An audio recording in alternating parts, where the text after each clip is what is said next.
श्रीमान अजय दत्त जी। अध्यक्ष जी धन्यवाद, आपने मुझे इस अजय दत्त जी एक थोड़ा ध्यान रखें, माननीय मुख्यमंत्री जी ने आना है, बहुत कम 5 मिनट में एक एक विधायक को दे रहा हूँ, प्लीज। ठीक है सर, थैंक यू। चलिए मैं उसको वापस ले रहा हूँ। आदरणीय केजरीवाल जी ने, पूर्व मुख्यमंत्री जी ने आना। ठीक जी सर। अध्यक्ष जी आपने मुझे दिल्ली के एक बहुत ही गंभीर मुद्दे पर बोलने का मौका दिया। अध्यक्ष जी आज दिल्ली में अरविंद केजरीवाल जी की सरकार, एक तरफ अरविंद केजरीवाल जी की सरकार चल रही है और दूसरी तरफ Delhi police, land, law and order ये केंद्र सरकार के पास है। अरविंद केजरीवाल जी ने अभी तक दिल्ली के लोगों के लिए अच्छी बिजली, फ्री बिजली, सस्ती बिजली की व्यवस्था की, अच्छे सरकारी स्कूल बनाए, अच्छे मोहल्ला क्लिनिक, और हमारे बीच में सत्येंद्र जैन जी बैठे हैं जिन्होंने मोहल्ला क्लिनिक का इतना शानदार मॉडल दिया, अच्छे हॉस्पिटल बनाए, और मनीष सिसोदिया जी ने उस समय शिक्षा मंत्री होते हुए एक बहुत ही शानदार स्कूलों का मॉडल जो पूरे विश्व में जाना जाता है, बहुत शानदार दिल्ली की गवर्नेंस और दिल्ली की सरकार को चलाया। लेकिन एक तरफ जो दो महत्वपूर्ण दिल्ली की व्यवस्थाएं, जिसमें दिल्ली पुलिस आती है, लॉ एंड ऑर्डर आता है, ये केंद्र सरकार के पास, एलजी साहब के पास, और मैं तो ये कहूँगा डायरेक्ट होम मिनिस्टर भारत के गृह मंत्री अमित शाह जी के पास आती है। और इन व्यवस्थाओं को जब हम देखें तो हमारा दिल दहल जाता है। आज दिल्ली के अंदर आए दिन गैंगवार, आए दिन महिलाओं के साथ अत्याचार, आए दिन मर्डर, और अध्यक्ष जी मैं आज का ही न्यूज़पेपर लेके आपके सामने आया हूँ। इसमें कितने बड़े बड़े शब्दों में लिखा है, दिल्ली में ब्लास्ट से दहशत, और दिल्ली के अंदर ये हमारे नेता प्रतिपक्ष विजेंद्र जी की विधानसभा में आपकी नाक के नीचे, दिल्ली के अंदर आपकी नाक के नीचे बम फट रहा है। ये बहुत ही शर्मनाक है। दिल्ली भारत का दिल है, दिल्ली इस देश की राजधानी है। आज सारे अखबार अध्यक्ष जी यही बयान कह रहे हैं, एक और धमाके से पुलिस को खुली चुनौती, और इसमें यह भी लिखा है पुलिस को चुनौती के साथ साथ उसकी नाकामी। आज दिल्ली के अंदर, देश के अंदर ये ऐसी व्यवस्था जो दिल्ली पुलिस के माध्यम से, एलजी साहब के माध्यम से, अमित शाह जी के पास है, देश के होम मिनिस्टर के पास है, ये दिल्ली की लॉ एंड ऑर्डर की व्यवस्था को इन्होंने इतना खराब कर दिया कि आज, अभी मैं 4 दिन पहले एक न्यूज़ पढ़ रहा था, उसमें कालका जी के अंदर एक पुलिस ऑफिसर की, एक पुलिस कांस्टेबल की चाकू घोंपकर दिनदाड़े हत्या कर दी गई।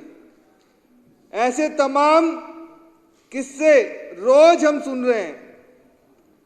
कहीं पर अभी मैं 2-3 दिन पहले सुन रहा था कि एक व्यापारी को दिन दहाड़े चाकू घोंपकर मार दिया गया, एक व्यापारी के घर पर गोलियां दाग दी गई, उनसे एक्सटॉर्शन की, फिरौती की मांग आ रही है, और पूरी दिल्ली के अंदर एक दहशत का माहौल सिर्फ इस वजह से है कि दिल्ली की कानून व्यवस्था एलजी साहब के माध्यम से देश के गृह मंत्री के पास है। यहाँ पर पूरे विश्व की जितनी भी हाई कमान बैठते हैं, यहाँ पर एम्बेसीज हैं, दिल्ली के अंदर पूरे देश की कानून व्यवस्था बैठती है, उसके बावजूद दिल्ली सेफ नहीं है। दिल्ली के लोग डर के रहने लगे हैं, दिल्ली की महिलाएं घर से बाहर निकलने के लिए डरती हैं। दिल्ली के अंदर आम आदमी पार्टी के माध्यम से अरविंद केजरीवाल जी ने, दिल्ली के पूर्व सीएम ने बस मार्शल लगाए थे, 11,000 बस मार्शल लगाए थे और ये एक बहुत बड़ी व्यवस्था थी कि हम कैसे भी दिल्ली की महिलाओं को सुरक्षा प्रदान करें, लेकिन एलजी साहब ने उनको भी निकाल दिया। मुझे समझ नहीं आ रहा कि आज दिल्ली के अंदर किस तरीके की व्यवस्था चल रही है। क्या दिल्ली के लोग सेफ हैं? अगर सेफ नहीं है तो उसकी जिम्मेवारी किसकी है? मैं आपके माध्यम से ये जरूर बता देना चाहता हूं कि ये सारी जिम्मेवारी हमारे देश के गृह मंत्रालय की है और गृह मंत्रालय के जो मुखिया हैं अमित शाह जी की जिम्मेवारी है। ये जिम्मेवारी फिक्स होनी चाहिए। एक हफ्ते पहले मैंने देखा कि उन्होंने एक मीटिंग की, उस मीटिंग का क्या कंक्लूजन निकला?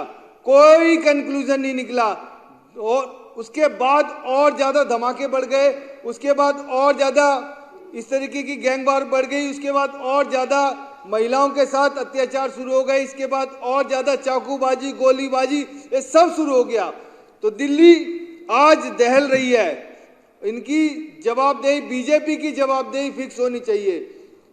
एक तरफ अरविंद केजरीवाल जी की सरकार का मॉडल है और एक तरफ ये आधी सरकार जो चला रहे हैं पीछे के रास्ते से, दिल्ली पुलिस को अपने हाथ में रख के, उनको कौन पूछेगा?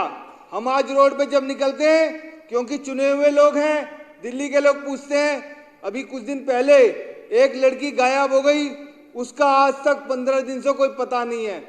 अभी कुछ दिन पहले मैंने एक अखबार में और पढ़ा कि एक लाजपत नगर के अंदर एक व्यापारी की हत्या हो गई, उसका कुछ नहीं पता चला। तो इतने सारे तामझाम, अरबों खरबों रुपए हम सिक्योरिटी पे लगाते हैं, उसके बारे में कोई जानकारी नहीं मिली। अध्यक्ष जी, ये जो कल का धमाका हुआ है, इसके पीछे क्या साजिश है, इसके पीछे कौन है, ये सारी की सारी इंफॉर्मेशन पब्लिक होनी चाहिए। और देश के गृह मंत्री जी से मेरा ये अनुरोध है और ये आश्वासन भी है और उनको एक तरीके से सजेशन है कि आप अगर दिल्ली की, छोटी सी दिल्ली जो देश की राजधानी है, जो सबसे सिक्योर सिटी मानी जाती है, उसको सेफ नहीं कर सकते तो आप इस देश की कानून व्यवस्था को कैसे सेव करेंगे? इस देश के अंदर लोगों को कैसे आप सिक्योरिटी का आभास करा पाएंगे? ये एक बहुत बड़ा प्रश्न चिन्ह है। और मैं ये भी कहना चाहता हूं कि दिल्ली के लोग ये देख रहे हैं कि जो दिल्ली के लोगों ने आम आदमी पार्टी को रिस्पॉन्सिबिलिटी दी थी, वो सारी अरविंद केजरीवाल जी ने बखूबी, अरविंद केजरीवाल जी की सरकार ने बखूबी निभाई है और उसका रिजल्ट मिला है। और जो रिस्पॉन्सिबिलिटी बीजेपी को दी गई थी वो हर जगह फेल है, हर जगह फेल है, हर चौराहे पे फेल है और पूरी सुरक्षा व्यवस्था दिल्ली के अंदर तहस नहस हो चुकी है।